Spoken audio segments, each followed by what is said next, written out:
northeastern Woodford County in Kentucky.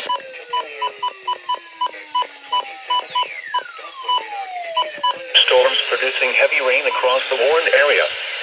Flash flooding is expected to begin shortly. Hazard: flash flooding caused by thunderstorms. Source: radar. Impact: flash flooding of small creeks and streams, urban areas, highways, streets and underpasses, as well as other poor drainage and low-lying areas. Some locations that will experience flash flooding include Georgetown, Versailles, Midway, White Sulphur, Wallace, Duval, Great Crossing, Bonita, and Schiff. Turn around. Don't drown when encountering flooded roads. Most flood deaths occur in vehicles.